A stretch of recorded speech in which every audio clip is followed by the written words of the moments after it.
Hello, everyone. Can you hear me well? Can you see the screen, my computer screen? Can you see me, even though maybe you wouldn't like it?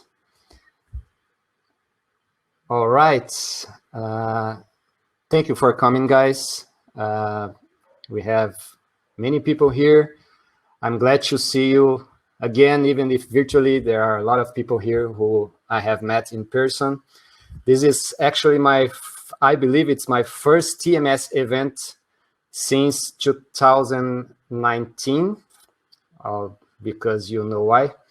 And I believe last year we didn't make any event, and this is the first one. I'm glad to be here. I'm glad to have some people I have met personally. I'm sure that many of you will be in a live event if we are able to do that. I hope we do more live events in future, but this TMS Web Academy, it's great and nice, and it will be another way, not a replacement, but another way to get in touch with you and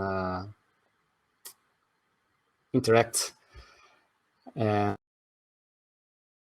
so this session is about what's coming with TMS business in 2021.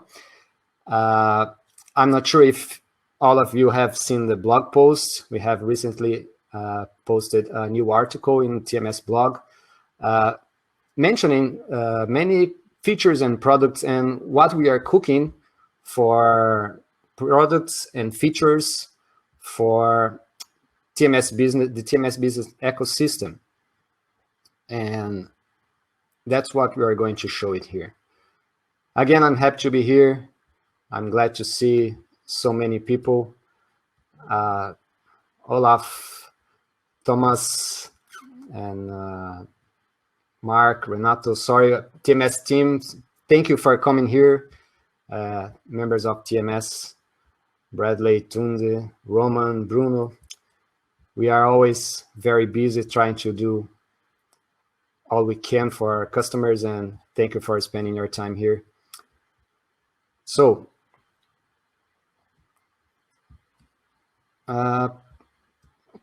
this is just an interactive session that I try to show you code, real code. The PowerPoint here was made in last minute actually, and this has only 4 slides. And just for you to follow me, this is what we are going to see. It's pretty much what we have posted in the blog article, and but this is here for a reference.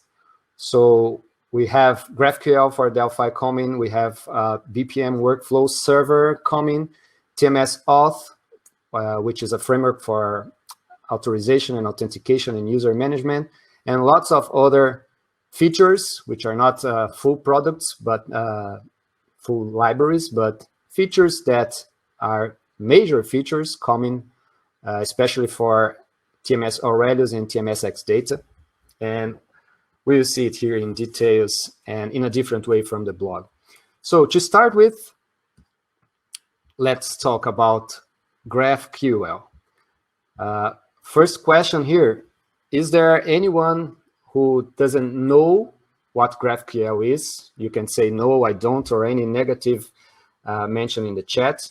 I'd just like to know if this is something that you guys at least know about it, what it is for. Okay, so we have many people here. Well, I try to be very quickly, so because we have a lot to see here. But GraphQL is just another way to have an API server. It's just that when you say, I have my server, my application server, usually people say you are going to build a REST API, right? The HTTP/customer/ so you get a customer via JSON, you update a customer via REST.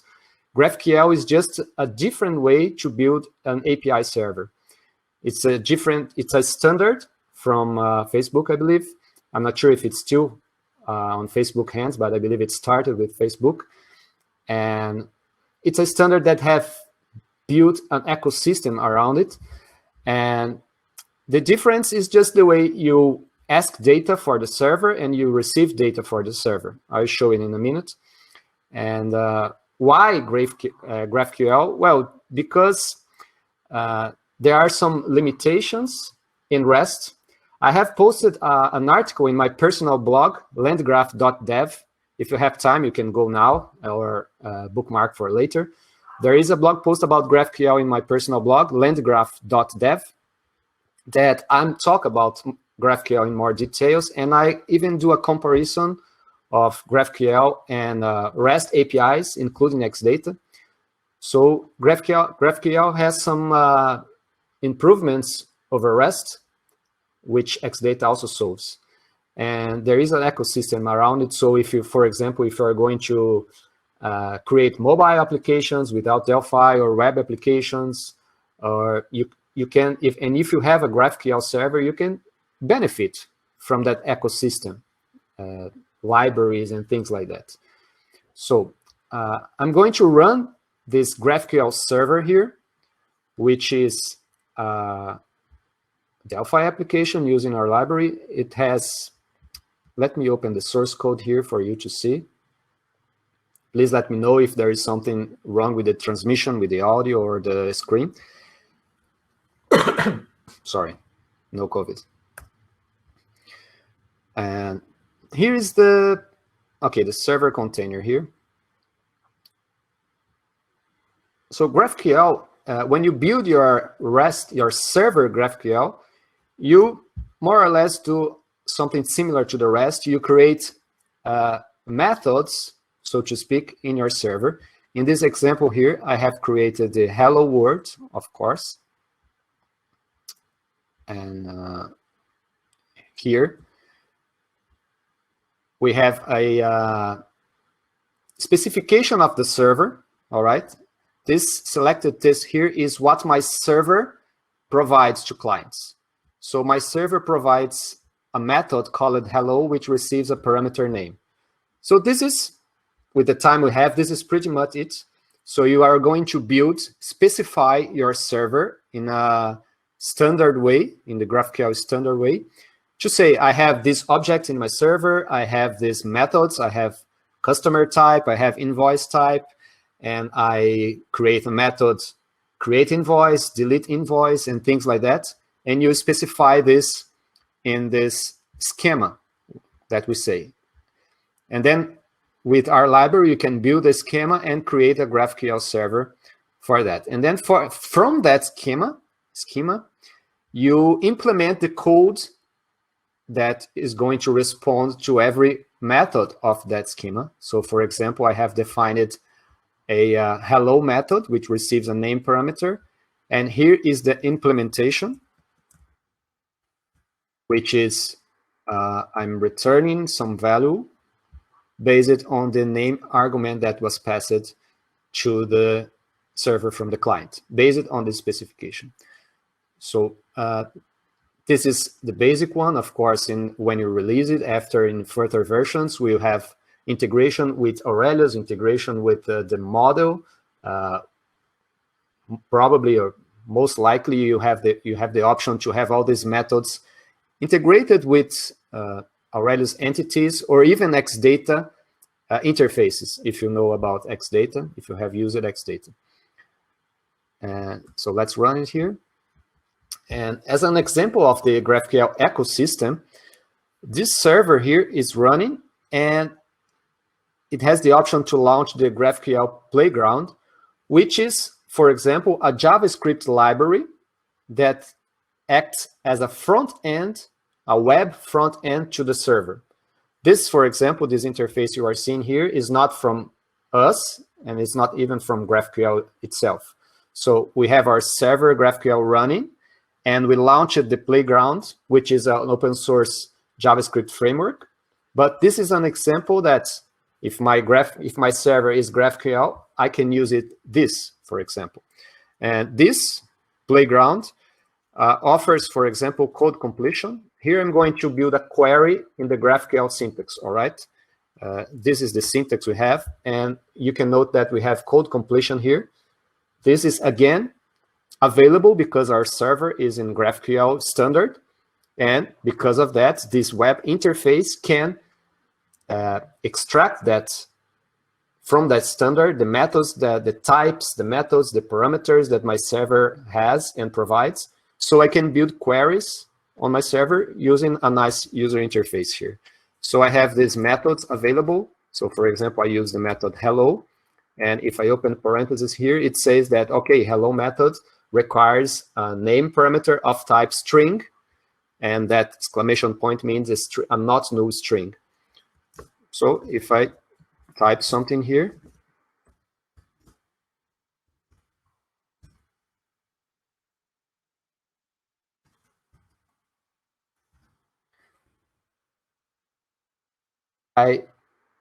this play button here performs the query to the GraphQL API. So it sends the query that I've built and returns a response.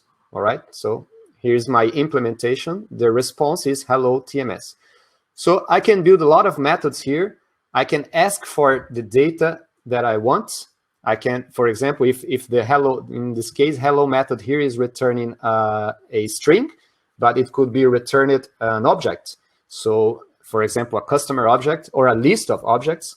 And I also can choose the fields of that object that I want to return. So for example, I want to call list customer method that receives whatever parameters for filter, ordering, etc. And I want only the fields name and city and country of that object. So it will be returned here. Even though it looks like JSON, the query is not JSON. You can note that it's not a valid JSON, but the result is JSON, all right? And also because of the ecosystem of the compatibility, you have this web interface, for example, already have some check, you look, this is all automatic. So I'm passing name2 parameter. It says a no argument name2. Did you mean name? And things like that. So if I execute, I receive a detailed error message about what's wrong in line and column. So this is an example of the ecosystem, all right? Of course, there is a lot of libraries for GraphQL, from clients to server to code generators, documentators, and things like that. So this is an option for you that use TMS Business, or even not TMS Business. We still don't know if GraphQL will be part of TMS Business. It will be integrated, but maybe it will even work by itself, standalone. And this is an option for you, besides Xdata, to have a GraphQL server as well. One is not a replacement for the other. You can use both, if you will. But it's there. You can use, and you be in touch with and in sync with many frameworks and what's available out there for GraphQL. Steven is asking, will Linux Apache model for GraphQL be available as REST with Xdata? Not sure if I understand the question, but the GraphQL server we have is running right now over TMS Sparkle. So whatever you can do with TMS Sparkle, which is using HTTPCs, we use it as an Apache model, standalone server, console server, you'll be able to use with GraphQL. And all the middleware that is available will be available here as well. Compress, JSON Web Tokens, CORS, and authentication, authorization, all the middlewares that are available for Sparkle will be available here as well. The only difference is the model is the final step of the server, which instead of Xdata, which is a REST server, you use a GraphQL REST GraphQL API server. The GraphQL here is just a model of a Sparkle server. I hope it's answered. And that's it for GraphQL. Are there, because we don't have much time, is there any question regarding this? Or maybe at the end of the presentation, whatever you want. Let's make this interactive. That's the reason for being live. And actually, the reason for being live also, stay until the end. We have nice surprise for you at the end of the presentation, so don't go away. Hi, Eduardo, my friend from Brazil. What's the adoption of this? I don't have numbers, but I'm sure it's widely adopted. It's because it's used for, I believe React has a lot of native and heavy use of GraphQL. GraphQL is mostly used for building client applications. It's the client developer, the mobile developer, and the web developer that loves GraphQL because it gives flexibility for the client developer. I've seen some server developers that don't like GraphQL too much because you don't have that much control about it, because users can choose the fields they want, the client can choose the fields they want, the parameters that can be used are all there. But to build client application, it makes it very easy to use mobile and client applications. Yeah, it was invented by Facebook. All right, I'll move forward, but of course, if you have more questions, just let me know. So let's go to our next topic, which is BPM Workflow Server. I hope I have answered your question about what is GraphQL and what it is for. We can always discuss this later here at the end, or through our support center, or contact me directly. Let me close it here. BPM Workflow Server. This is even more complicated to talk about it than GraphQL Server, because BPM, I'm not sure if all of you know it, it's business process management. It's a way to, it's a notation for building business process. Actually, my mistake, I didn't get an example here, visual example. So BPM diagram here, let me Google. So this is an example of what a BPM workflow is, all right?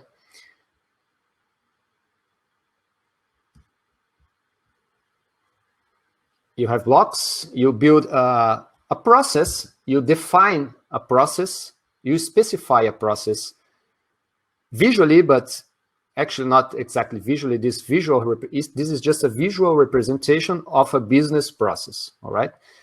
This business process, for example, it's just saying, check some status of working group. If the group is still active, send an email.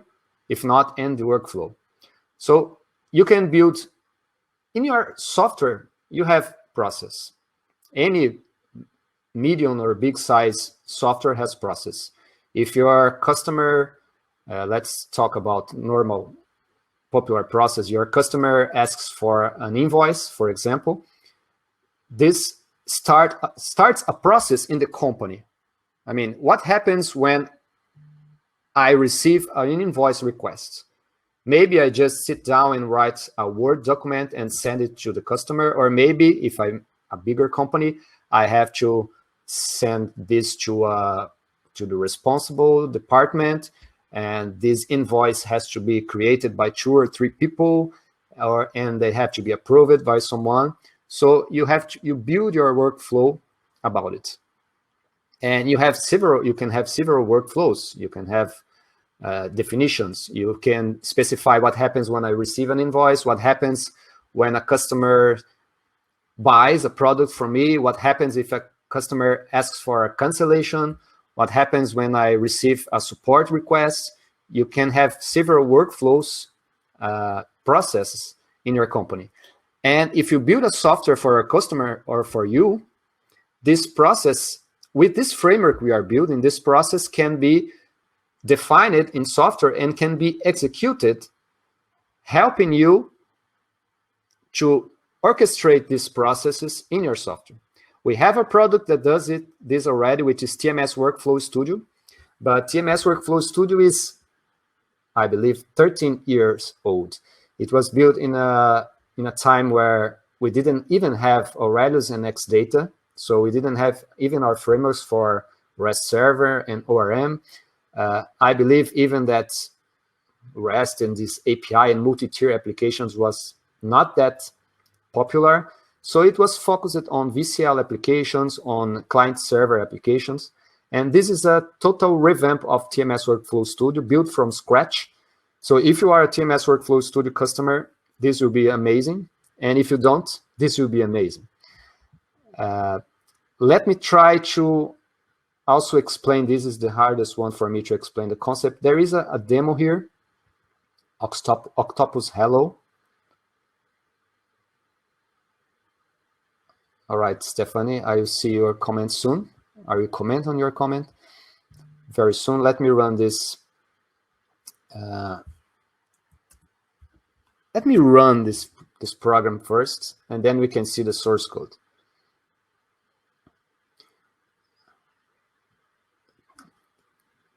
This is a program that asks your age, and I say 50 or 30, and it answers hello words. But if I say 120, it says goodbye word, all right? And 0, it ends. This, of course, it's just a sample. It's much easier to do this, what I did here with when the if-then statement. But what I did here was to build a workflow to decide what to say for the end user. So this is the visual workflow that I've built here. So it starts, and it has a gateway, which decision maker. And if this gateway decides that the person is young, it says hello. If not, it says goodbye and end the workflow. All right. And this is the process I'm building from code. So I create a variable, name it age. I start event. I define a gateway here for a decision. And in this gateway, I say, add a condition here, which checks if the person is young. If he is or she is, execute an activity here, which says hello world. So if not, go back to the gateway and create another condition, which is the default one. It's the else condition that says goodbye words, and that's it. All right. And this process here, which is built in the create hello process, I create the process here. I publish the process in my system. I'll get there soon. And so this process is defined and it's known by my system. And then I start the asking for ages. And in this asking for ages here, what I do is, these two codes here, I ask for the age value. And once I have that value, I run my workflow or my definition, right? So I set that variable age to a value, and then I just execute the process, engine create instance here. You understand what I did? I create a logic via runtime. That logic, it's in the system. Actually, in this case, it's in a database. And then from variables that I have, in this case, age, I execute that code, that instance, and let my logic execute it. So after I call create instance and pass the age variable, this is what it's executing here. As I say, this is over engineering here for what this workflow is doing. But when you start to having a big application, a big system, and you have business process, as I said, invoice request, invoice cancellation, sale, etc., you have to orchestrate this. And as your business process gets more complex, this is very useful for you to orchestrate your system. Actually, this is something I would call workflow, like workflow-oriented programming. I would like to use this term for further videos and maybe online courses I build up about this, because this is very interesting. If you can even start coding your application using this instead of regular code. We're doing this ourselves. It's like what, for example, we are coding and say, what are you going to do if the customer cancels the invoice? Instead of coding in Delphi, we decided to leverage all this logic to the process builder. This for our own application, but you can use this for your end user to define their business logic as well. So you can have your application deploy it, and you have customer one, and allow your customer one build their business process, and allow your customer two build a different business process. All right. I will show you, to finish this and clarify, I will show you the database maybe that holds this workflows, that this instance that I have just run here. So maybe it will be clear in your mind.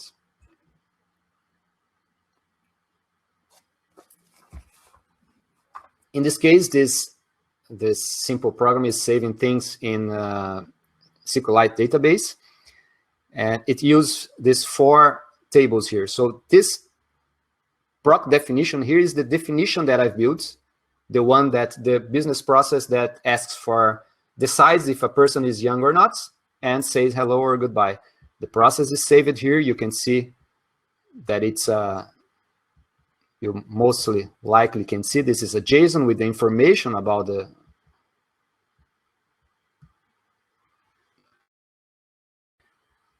so you have all the definition here, all right? The decision if it's young, so this is young condition, etc. It's saved, and then we have the instances here. Every time that I have executed the workflow, the definition, it creates a new instance. So you have 3 instances here. Remember that I started an instance with age 50, with a 30, and with age 120. So you track, you have the history, and you track, and you have all your instances in database being orchestrated. So for example, we have our instances here, and you have a table holding all the variables for every instance. So as I said, the first instance has a variable age here of value 50, 30, and 120. And you have more tables here. Probably we will have more tables are this product evolves. Here we have all the tracking of your workflow. Of course, you cannot see it here because it's in raw format inside the table, but you can have the time and the user and what every step that instance was executed. So when we have a more visual appealing tool to see here, you see that the workflow with the age 50 was started on February 23rd. Then the age variable was set to 50, and then the decision went, the workflow decided it was a young person, and it executed the hello words at February 23rd, 1 minute later, etc. So this is very powerful, and I hope you have following me with the potential of this. So I will comment on your, Stephanie, on your comment later. Will there be a U for creating a process builder? Yes, definitely. There will be a desktop and web-based. We have TMS blocks, FNC blocks. We use it. TMS and FNC blocks is a nice diagramming tool components that it's cross framework, cross platform. It works on every Delphi supported platform and also web. So there will be a visual. Lots of visual things here. The process builder, the log viewer, the instance viewer, and things like that. This is really good. And of course, there will be a REST API server on top of this. So Matteo, you're asking if this will be compatible with C++. If you are going to use the classes, the framework, we're not sure yet. For now, it's only Delphi. But you can build a REST API server, workflow server, that you can use a client C++ that creates the instance, run the instance, check the variables. You can run the workflows for any language that you want. Yuping Chin, I'm Wagner Landgraf from TMS Software. I'm the architect of TMS Business Products. Thank you for coming. And Stefani, let me read for the ones who are seeing this recorded. What's the funny word? Although BPM and workflow management address the same business needs, each does in a different manner. Workflow management allows you to coordinate certain repetitive tasks and procedures to save time and do the work more effectively. Workflow focuses on people and instructions, describes the role of each individual involved, and allows you to organize your daily work process. BPM, on the other hand, is a more complex approach to handling your business process. It coordinates the entire organization and focuses on its process to improve efficiency. BPM is not merely automation, continuous improvements. The fact that BPM does, however, include workflow management as a component often leads to discussion. All right. We are not very, I try to not very strict on terms here because this is not even 100% compatible with BPM and standard. It is not, all right? We try to make it similar, just like Xdata is similar to OData, but we didn't want to be stuck and committed to a specific standard. So we can evolve ourselves, and we don't have the commitment to be compatible if more standards come. The idea is to have workflow execution, and of course, this helps on BPM as well. Thank you. This would be great to link with Xdata for backends. Yes, that's for sure. All right. If you have any questions about it, TMS Scripter integrated as in Workflow Studio. We created this to be very flexible, to be expanded. So TMS Scripter can be, it's not yet, can be integrated, and it will not be a crucial part of it. This will not be dependent on TMS Scripter because we didn't want to, but it can be integrated because it's totally open for plugins and expanding of the activities. Does it bear any similarity to behavior tree? I don't know much what it's a behavior tree. Actually, from the term, I believe it's like a decision tree or something like that. Yes, it's a kind of, it's a workflow executor. So you have decisions, you have flows, execution flows, go there and there. You can execute parallel activities. You can have forks and execute things in parallel. And maybe, yes, if behavior tree is what I'm thinking of. Yes, you can use TMS Scripter. You'll be able to use it, but you'll be able to use, actually, we will try to not depend on TMS Scripter for activities. Maybe you are talking about conditions. For conditions, it might be interesting, but don't worry, it'll be much more dynamic than TMS Workflow Studio, I'm sure. All right. Too much things to see. Okay, let's go to the next one. Traffic controller running in Linux. You could, like I'm using here in a console application, just to decide who is young, who is old, but maybe it's too much because as you saw, the idea is to have a database around it, to have tracking of all your flows, to have an orchestration. So it's not something that you execute and forget. It can be used like that, but the idea is to have all your system, your company data running here. So you can use it, but I'm not sure if in that case it will be the best solution. All right? Okay, the next one. Too many features. Aren't you overwhelmed? TMS auth. How can I'll try to show this for you, okay? So To show the next features coming, I will show you an application that's from a third-party company that I'm working closely with them.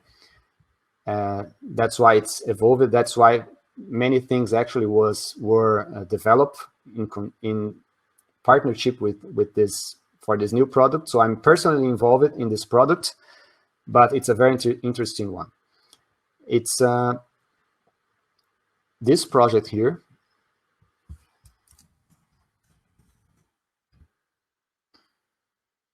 In Brazil, we say validador TIS.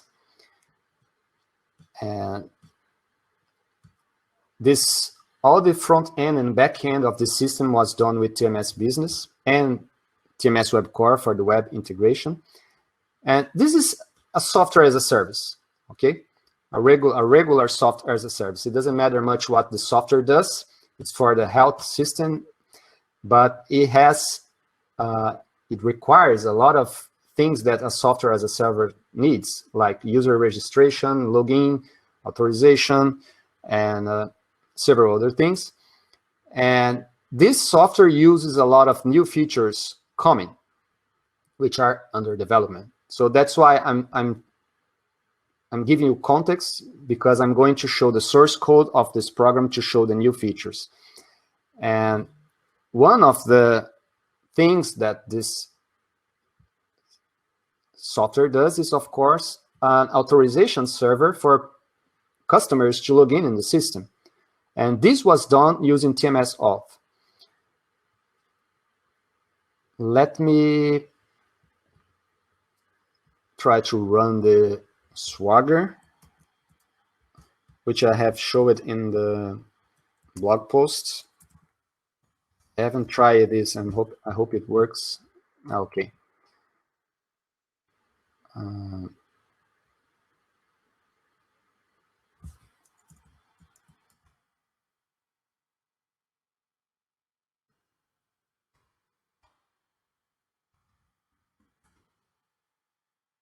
Never mind. Sorry about that. Let's see it in action.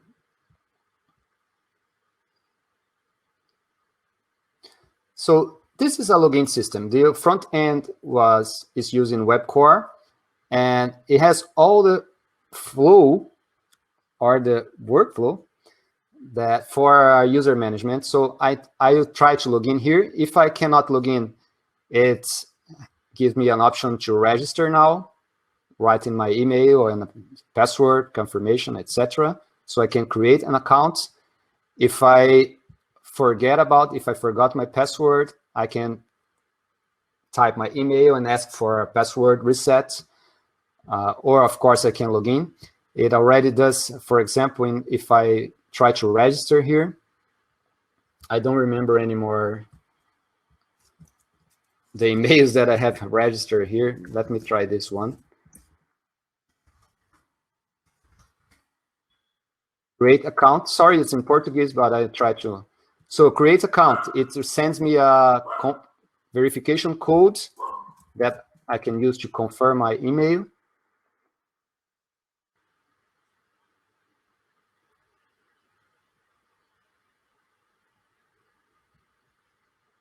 There.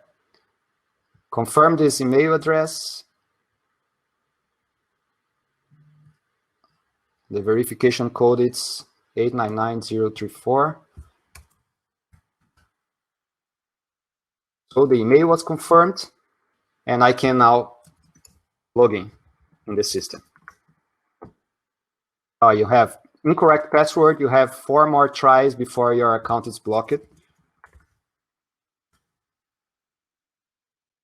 Okay, so I'm logging in. I was redirected to the actual application here, but I was running this auth server locally here, of course, as you saw in the address, and it's here. So, well, you have seen this all the time, a registration, login, etc. But this is a framework from TMS BIZ that we are using behind the curtains. So everything here is already built from the API server point of view, and this web application is just doing requests for the server that you can use yourself when this is released. And of course, as this is a framework, you can customize as you wish.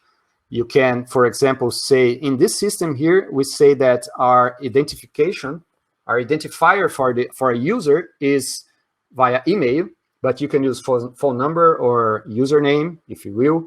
And you say, okay, in my system, I don't use email. I don't want to have to require my customer to confirm the email. So you can, of course, you can do that. You can define the templates of how you're going to confirm the email, how you're notifying your user.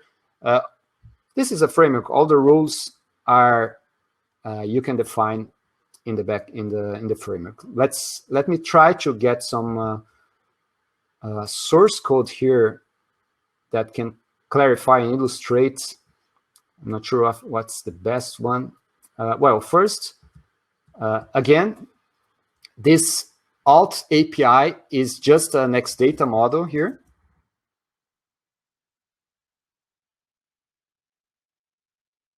Actually, it's not even an Xdata model. It's okay. Let me open the actual source code. If you are using to Xdata, this is just an Xdata API. Okay, so this framework will provide an API with all these methods here. So we have a service for register users, send email confirmation, confirm email, login, change email. So all that is built in an API for you to call and have what I have just show it for you. And any questions so far about this? Because what I'm going to show you here is another feature, upcoming feature with this easy web applications with Webcore when I continue talking about auth, because I'm going to show you the web part. What's going for TMS business with Webcore? If you don't know about Webcore, it's a great framework from TMS software to build web applications with Delphi or Visual Studio, but write web applications in Pascal. And it's a totally new mechanism, different from other web frameworks for Delphi, as it compiles Pascal to JavaScript. So you build a real full application in the browser without having to have an executable, a Delphi executable to run the application. And with Webcore 1.6, until the previous version, we didn't have generics and lots of other attributes and lots of other language enhancements. And with Webcore 1.6, which was released, I believe, less than 1 month ago, all these new language features and much more improvements were added to the framework. And Xdata was already integrated with Webcore, our framework to build client and server REST APIs. And we are now going to improve even more the integration between Xdata and Webcore. It will be very easy to use Xdata servers from a Webcore application. I'm talking here for people that already know what Webcore and Xdata is, but sorry if you still don't know about it, but maybe you... Is TMS auth front-end HTML template based? Yes, it's responsive. Work, yes, with mobile platforms, because it's an API. You can build whatever you want. You can even use it from non-Delphi client applications if you want. So the web application is here.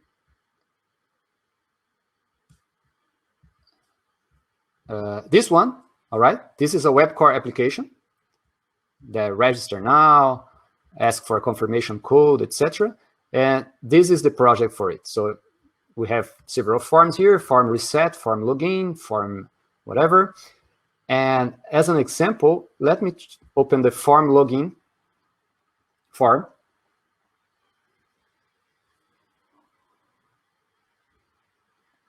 Just be patient. Okay, here's the form. As Pierre asked, this is based on a template. That's why we have the form like this. But here in the button, enter means enter or login. Here's the code that performs a login to the system. So it gets the email and password from the edits, right? This is very simple, and calls login method. And looks how interesting is here. It calls, this is asynchronous, but it uses await.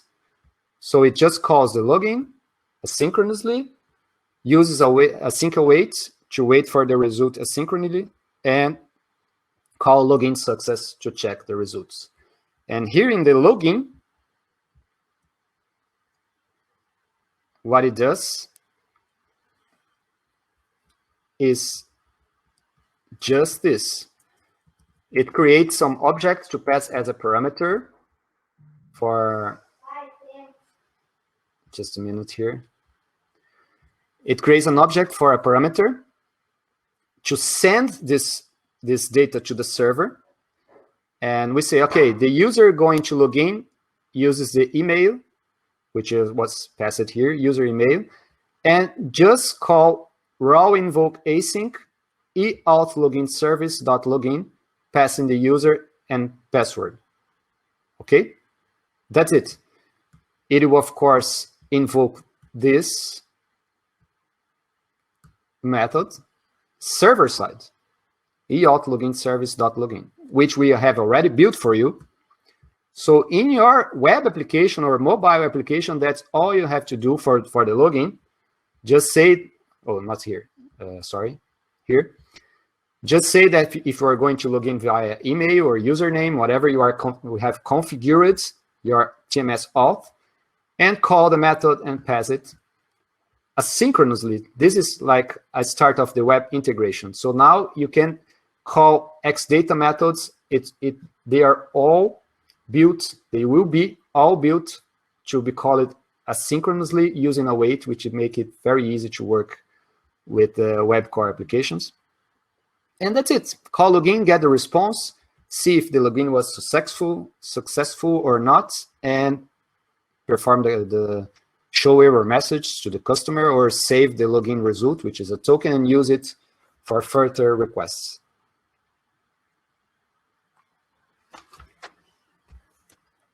Will TMS auth be ready to be integrated with existing Xdata project? Well, Xdata is server, right? Yes, it's an Xdata model.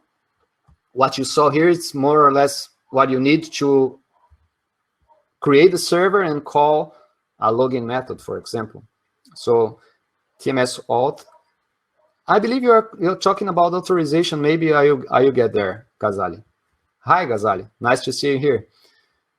Stefani, will be easy to integrate TMS auth with Active Directory SSO. I don't know about Active Directory, but we have already integrated in this system here. We have integrated with Discord. So in this specific application here, is Valido Ortiz, we have a Discord. They have a Discord forum here, which is used for auth. So for example, here's the web application made with Webcore. So if I go here and say login,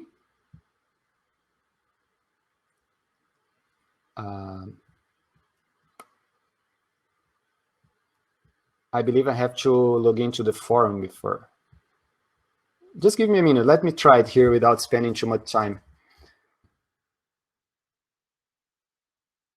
I go to the forum, supports here. I don't have my credentials here. Well, let's not spend too much time here. I log in the forum, and then if I go to the application and I ask for login, it already sees that I'm logged in on this course, and it will automatically log in. So this course is being used as SSO. So the TMS auth is already ready. Its structure is already ready to integrate with other single sign-on systems. All right. So, but of course, it must be implemented with be it Discourse or Google login or Facebook or Active Directory or whatever. Let me know.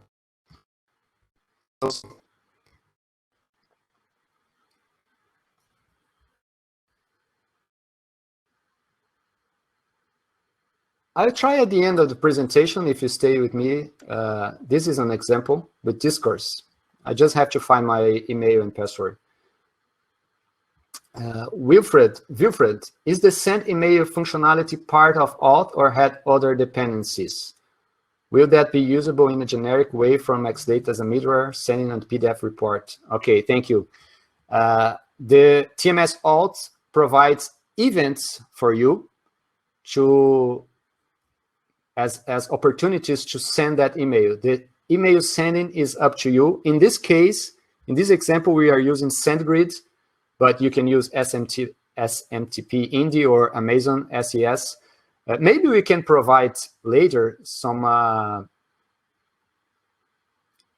for example, the SendGrid, the code that you can use to SendGrid to send your email, but it will be up to you for now. Bob, does the company store the passwords on their own server? Which company do you mean? Which company, Bob? Which company are you asking that store the password on their own server? Yes, yes. TMS Auth is not a standalone product. It's a TMS business framework. So you build your auth server and run whatever you want and configure it wherever you want. Richard, when this will be available? Okay, this is a tricky question. 2021, is it okay for you? Is it a reasonable answer for you? Okay, being serious now, I hope we release it in 2 or 3 months. I hope. But we can release beta for some customers if you want to try, if you want to test. Note that beta means we can rewrite everything and all your code will be broken. That's why we try to not give much. That's how we do our betas. But if you want, we can maybe have in a few weeks, a couple of weeks, something ready for a beta. But to have it all documented, tested, flexible enough, I believe 2 or 3 months. All right. Still, first half of 2021. Okay.